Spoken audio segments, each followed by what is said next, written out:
Ahí está. Bueno, vamos a ir por el... Pero, tapa ahí. Justo tapa ahí. Ahí. ¿Lo vieron? ¿Lo llegaron a ver este? ¿No? Vemos el escritorio de tu compu, profe. No, digo, ¿pero no lo vieron? Sí, Están yo vi viendo algo. el escritorio. Los materiales. Ah, me pasé de largo. Porque vi el de Pasan Cosas, de la editorial. Bueno, vamos a terminar entonces con la enunciación.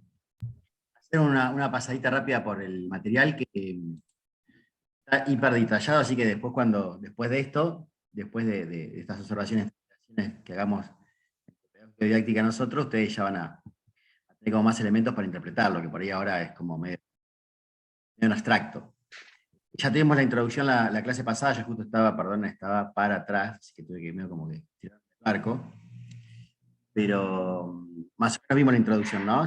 ¿Algo de este tema? Sí, o por lo menos me acuerdo que estuvimos hablando de esta parte, me acuerdo. Estamos hablando, sí, de enunciación, del enunciador, del enunciatario, del sujeto. Yo creo que todo eso, por más que estaba muy mal Sectores directos, indirectos. sí, más allá de la consigna ¿cómo se llama? Del trabajo, en esta parte teórica. Esto lo hemos visto, me parece. Sí, casi me infarto el fin de semana, profe, el viernes, sobre todo. ¿Por? Porque estábamos haciendo el trabajo con Cristian y le digo, ¿se entrega hoy, Cristian? Habíamos hecho la primera parte nomás. Ah, no. Bueno. Disculpas por el error en la configuración del campus.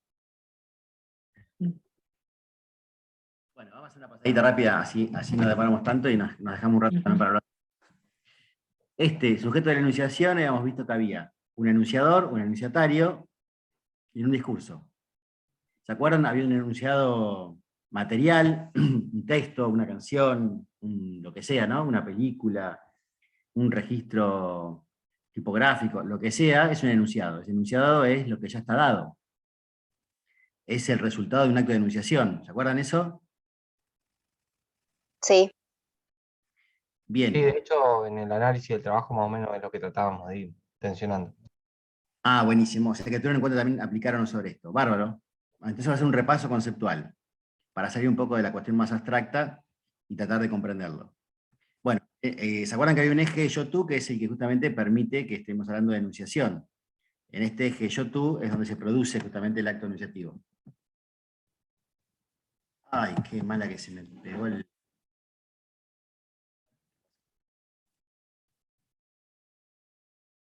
Sigue tildado como le pasa. Bueno, recién hablábamos cuando prometían el asado de los actos performativos. ¿Se acuerdan que decíamos los actos performativos? El acto de hablar, el prometer, el jurar, el inaugurar. ¿Alguien dijo asado? Ah. ¿Cómo?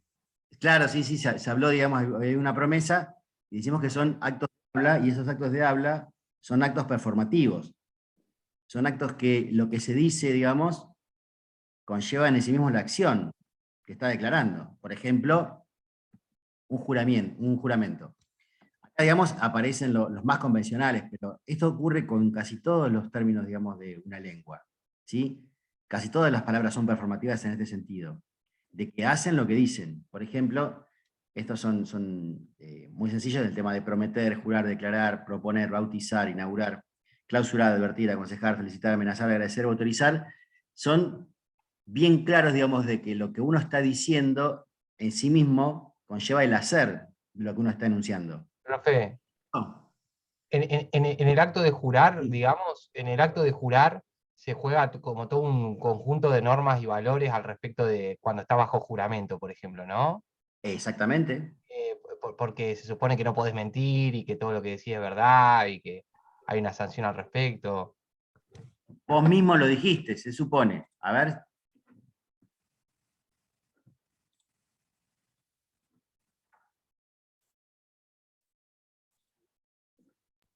Y porque según el contexto, profe, o sea, una cosa es que No se escucha el video.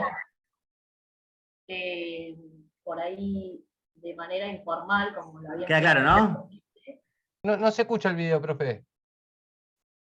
Ah, perdón. Bueno, no se pierde nada. Él simplemente es el. Voy a hacer un ratito simplemente para habilitar.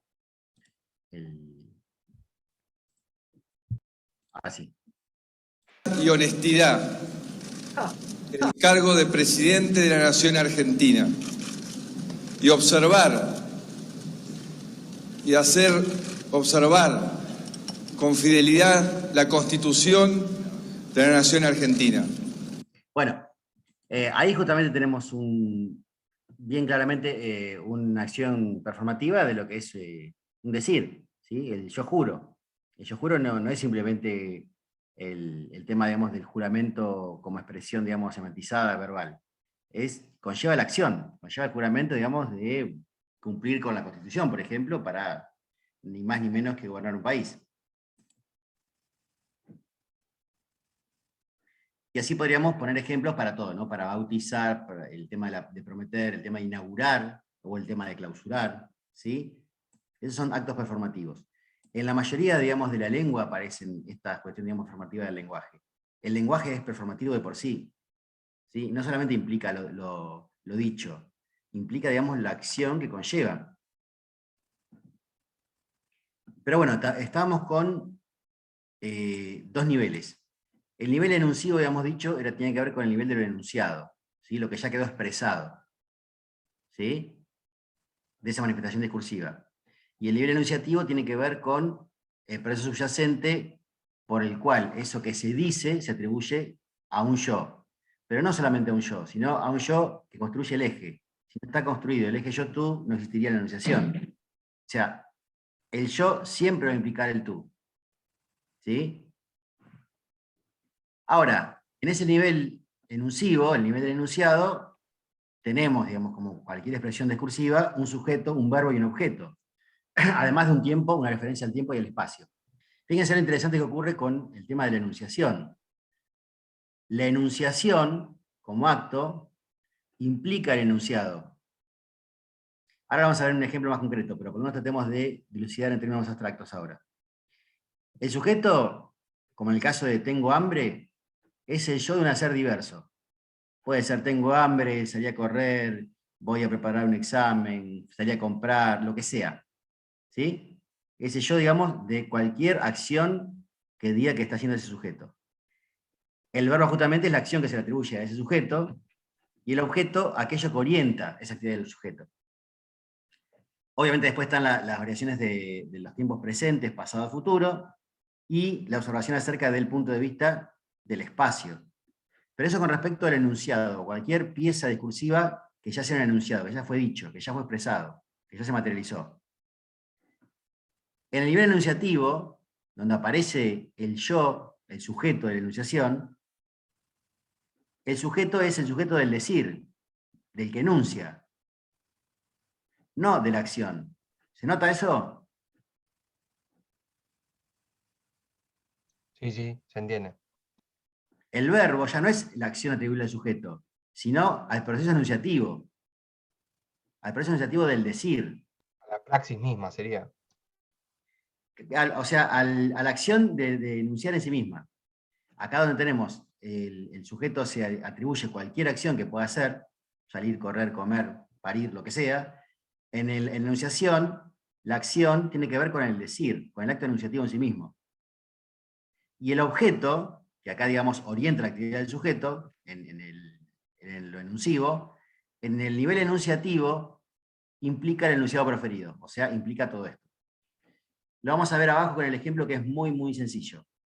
Si a la frase tengo hambre, la oración tengo hambre, que es un enunciado, cuando lo pensamos en términos de el nivel enunciativo, estamos diciendo yo te, y ahí está construido el eje yo-tú, digo, y ahí está justamente el verbo al que prefiere, digamos que es el proceso enunciativo del decir, yo te digo que tengo hambre. Y recién aparece todo el enunciado en el objeto de la enunciación.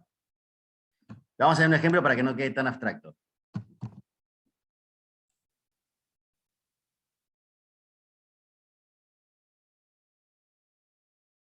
El nivel en el enunciado, el enuncivo, es salir a caminar. A ver quién me lo dice acá, es fácil. Estamos viendo.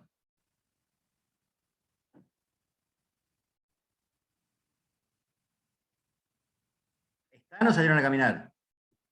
Acá está. Yo contesto. Salieron Hola. corriendo. Yupi. No sé si salieron a caminar o salieron corriendo.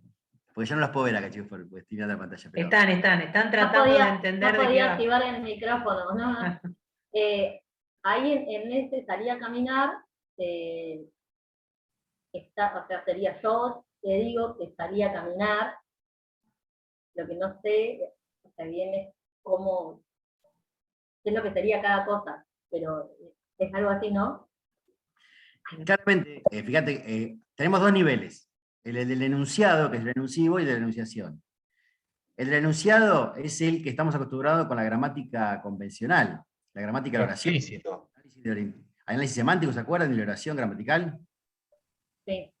Sujeto, predicado. Descomponemos Sujeto, la verbo, frase en el predicado. sujeto, verbo y el objeto. Y acá está sencillo, ¿no? El sujeto del enunciado yo, el verbo salí y el objeto del enunciado caminar. Fíjense lo que ocurre cuando lo pensamos en nivel enunciativo. Siempre implica yo tú implícito, ¿sí? Del eje yo tú. Siempre implica en el sujeto de la enunciación yo te digo a tú, o a ti en este caso. El verbo, que ya no es el hecho de salir, que se atribuye a la acción del sujeto, del nivel enuncivo, sino que es digo que, o sea, el acto mismo de proferir el enunciado. El acto de decirlo es el verbo. Que de hecho es la ciencia de lo preferido, ¿no? Justamente. Claro, es lo que en el nivel enunciativo tenemos que la principal, es el verbo, digamos, actuante, es el del decir, el de manifestar. Y recién, en el objeto de enunciación, fíjense que es todo el enunciado completo. Salí a caminar. Porque en realidad el verbo importante para la enunciación es el decir. ¿Y por qué es el del decir? Porque justamente es el aquí y ahora del acto de enunciación, en el presente de la enunciación y en la relación del eje yo-tú. Siempre recuerden, va a aparecer más adelante, pero que no estamos ante figuras empíricas, sino discursivas. Ahora, como justamente el discurso no se podría reducir a esas manifestaciones sencillas, aparecen un montón de simulacros, aparecen un montón de estrategias discursivas, aparecen un montón de dimensiones que permiten que justamente haya mucha más riqueza discursiva de la que implicaría solamente reconocer un sujeto de enunciación y un sujeto de enunciado. He aquí todas estas formas, estas manifestaciones posibles que operan en el discurso justamente para enriquecerlo, para mostrar las dimensiones de lo posible. Por ejemplo, el caso de la enunciación enunciada. Entonces cualquiera diría, en principio, decir, bueno, pero acá cuando hay enunciación enunciada, como ya está enunciada, ya aparece el sujeto de la enunciación. Porque está enunciada. Yo digo que tengo hambre, ya está. No es como la otra que decía tengo hambre y no aparecía el verbo del decir. Acá yo digo que tengo hambre, ya está. Bueno, fíjense lo que dice Greiman. Nada que ver. No deja de ser un simulacro, una estrategia discursiva que no hace aparecer al sujeto de la enunciación. ¿Se entiende? Como un reduccionismo. No, no como un reduccionismo, sino como una estrategia más, porque cuando yo digo que, no es lo mismo decir tengo hambre. ¿Sí? ¿Me siguen? Si yo estoy diciendo, yo digo que tengo hambre, quizás estoy, como estrategia discursiva, reafirmando un énfasis que quiere decir otra cosa, y no solamente el hecho de tener hambre.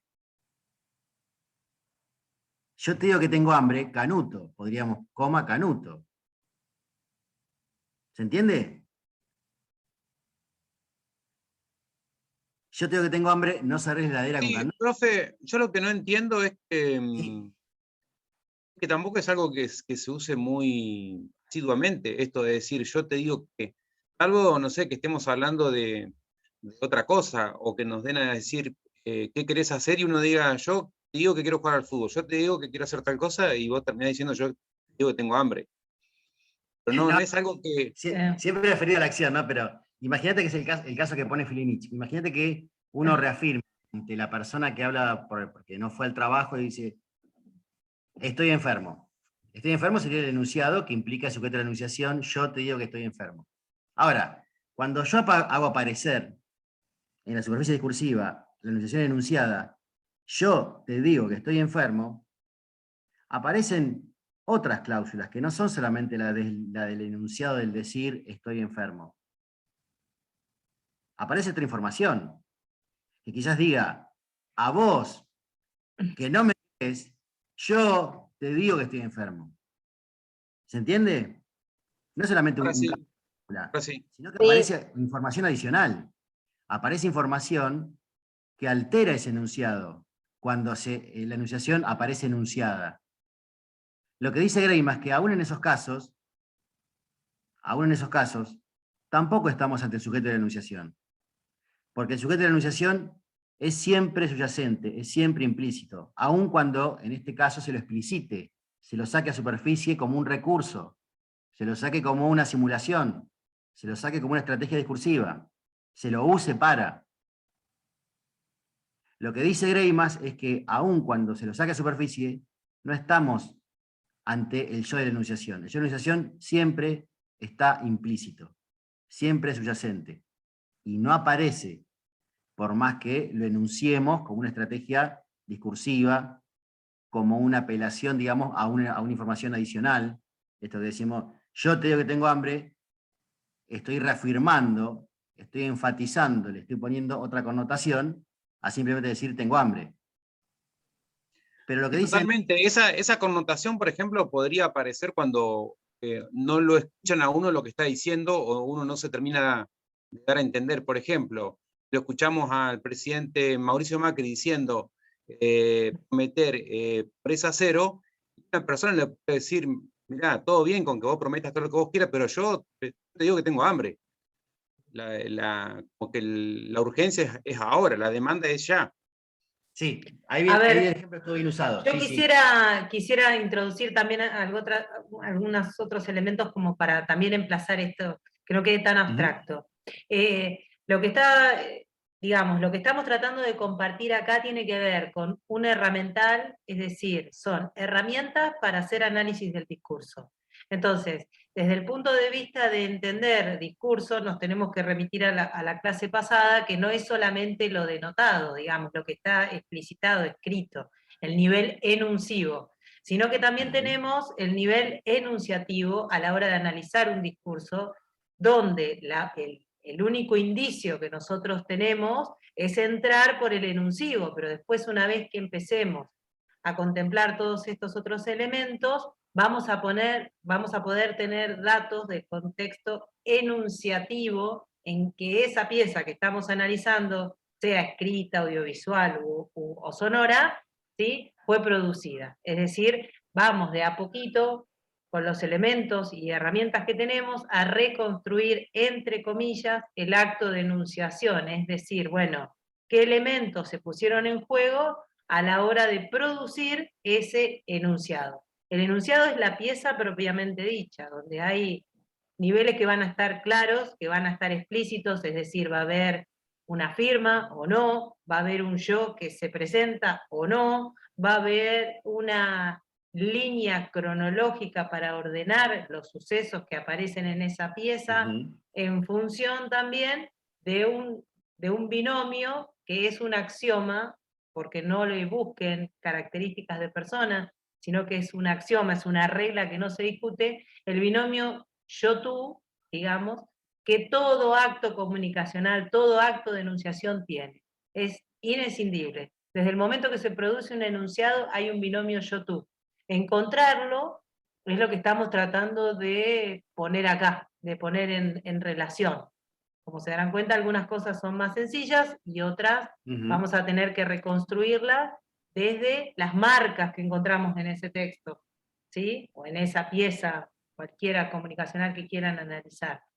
Y ahí es donde cuenta mucho la diferencia acerca de si el binomio yo-tú aparece explicitado, yo digo qué tal cosa, con un nombre, con un lugar, con una forma, o hay que reconstruir ese yo, porque no está claro, ¿sí? Y Como por ahí es... ejemplo, Sí, puede ser la nota de la arena, por ejemplo, un formato que en el yo está como oculto entre todas las palabras, entre todas las fuentes que utilizan. Por ejemplo, claro, a diferencia del de página 12, que hay una periodista que da su nombre y se posiciona en lo que dice, claro. ¿no? Sí, pero pará, igual aclaremos sobre eso porque suele dar a confusión que cuando, por ejemplo, va con pensamiento, está explícito Pero y hay, cuando está oculto el simulacro. o sea, Sí, hay una cierta cantidad de personas en ese artículo que son las que dicen ciertas cosas, o sea, no es que hay un yo oculto, puede haber una intención oculta detrás de todo eso, de todas esas cosas que se citan, pero hay alguien claro, que habla. No está tomen bien. oculto como intencionalidad, Claro, ¿sí? Por favor, no es hablemos, oculto. hablemos que para retomar, digamos, que no se pierda, que no se confunda lo que estamos remarcando todo el tiempo, que lo queremos machacar hacia fuego para que quede claro. No estamos hablando de personas, no estamos hablando de entidades, no estamos hablando de los actores empíricos. Estamos hablando de figuras discursivas que se construyen en el lenguaje. Lo que está oculto, por decirlo de una manera implícito, lo que está subyacente, es el sujeto de ese acto de enunciación. Pero que decía recién Mariana, lo podemos ir a buscar en el enunciado, que es la pieza resultante, el discurso ya realizado, el resultante de un acto de enunciación, pero que cuando lo pensamos en términos de enunciación, no está siempre presente. ¿Sí? Ahora, siempre aparece ese eje yo-tú subyacente, implícito, en cualquier acción del lenguaje. Lo que pasa es que por ahí, cuando la llevamos a una pieza periodística, tratamos de personalizarlo, y es lo que no hay que hacer. No tenemos que ir a buscar el actor empírico. ¿Se entiende eso? No tenemos que ir a buscar la persona que dijo qué, porque en términos discursivos, ¿sí? Entiendan que el tema de la enunciación lo que hace es, y el discurso en sí mismo lo que hace es actuar de mediador entre lo que eran los conceptos de lengua y habla de Saussure, ¿sí? Que quedaban como si fuera que había un repertorio de un aparato formal para utilizar, y después el habla lo hacía singular. Bueno, esa forma de entender de Saussure es la que justamente Benveniste viene como a querer desarmar. Dice, no, nos quedamos con un repertorio que si fuera como si fuera un placar de ropa que sacamos a uso y lo ponemos en la acción, en el lenguaje. Dice, no, todo el tiempo estamos haciendo uso del lenguaje, y el lenguaje es acción, es hacer. Hacemos con lenguaje. Accionamos con lenguaje.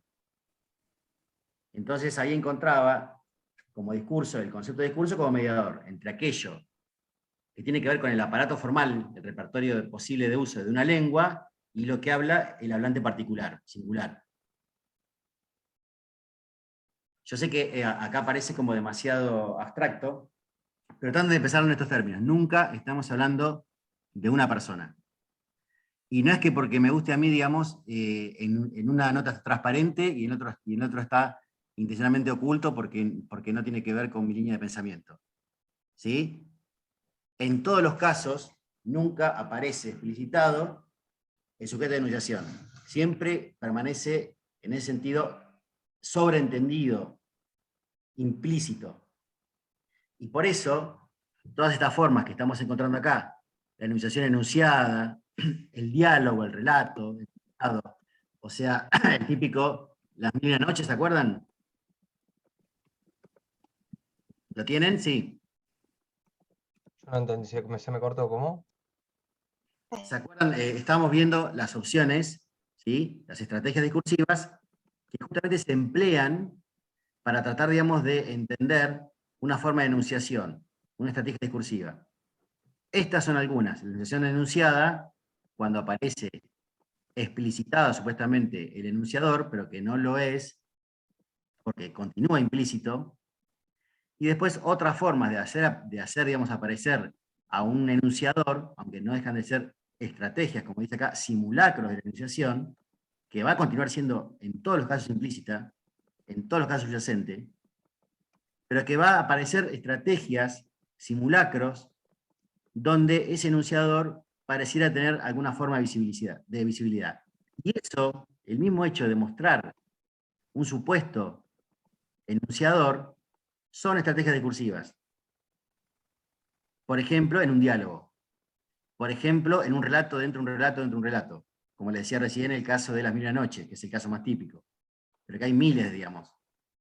Por ejemplo, la cita de autoridad.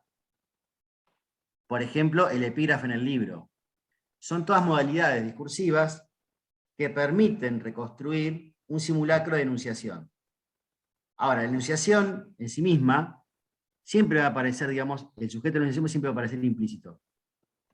No importa la procedencia, no importa la cuestión ideológica, no importa. Lo que hay que entender en términos abstractos, teóricos, conceptuales, es que ese enunciador siempre va a estar implícito. Pero que el lenguaje tiene un montón de estrategias para establecer una especie de simulación de que aparece ese enunciador. Una es la enunciación enunciada, otras son los diálogos, los relatos enmarcados, las citas, los epígrafes, el uso de la ironía, ¿sí? ¿Y eso por qué? Recién lo decíamos hace un rato. El sujeto de la enunciación es solo y siempre en el discurso, no en los actores empíricos. No los vayan a buscar con el nombre y apellido.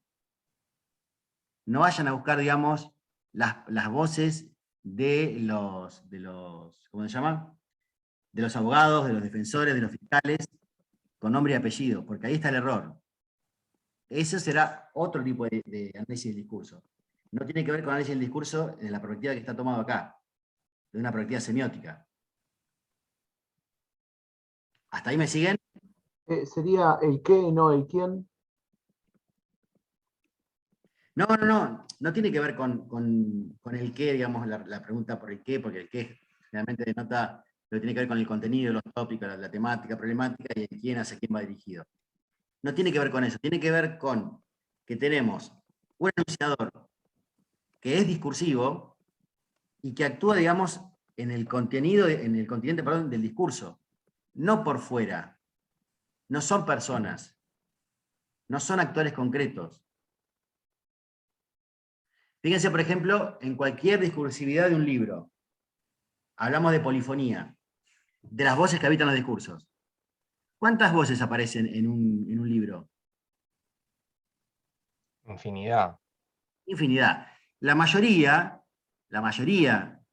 en un acto convencional, digamos, de consumo del libro, va a decir, bueno, acá el que habla es el autor. ¿Sí? ¿Hasta ahí me siguen? Acá Sí. el que habla Yo es pensaba- Julio Cortázar. ¿Sí? Ahora, dentro del cuento, el que aparece ahí, Señorita Cola, la Autopista del Sur, los que aparecen como ejemplo, dentro de los cuentos hay un montón de enunciadores, hay un montón de polifonía, hay un montón de voces que están habitando ese cuento. Que no es Cortázar, Cortázar es el tipo que lo escribió. Pero no estamos yendo a buscar a Cortázar, ni la biografía de Cortázar, ni las motivaciones inherentes al acto de escribir de Cortázar. Estamos viendo los efectos de sentido. Estrategias discursivas. Claro, exactamente, estamos viendo exactamente estrategias discursivas. Estamos viendo los efectos de sentido que produce una discursividad. Lo que pasa con los discursos cuando están en circulación. Eso estamos mirando. No digamos si lo profirió el fiscal de nombre y apellido tal, matrícula tanto. No vamos a buscar el actor empírico. Lautaro, yo pensaba, por ahí en relación al artículo este que estábamos analizando, que cuando vos tomás varios abogados y pensares de cada persona y construís una idea más macro, de alguna manera el sujeto de la enunciación, o es una enunciación enunciada, donde el sujeto, eso es lo que no me queda claro. No sé si La enunciación enunciada es cuando se explicita. Cuando se explicita, digamos, en ese jueguito, en esa estrategia retórica, en esa estrategia discursiva, el yo digo que, hacer, digamos, aparecer un simulacro de sujeto de enunciación. Pero cuando estamos hablando cuando vamos a buscar a las voces de los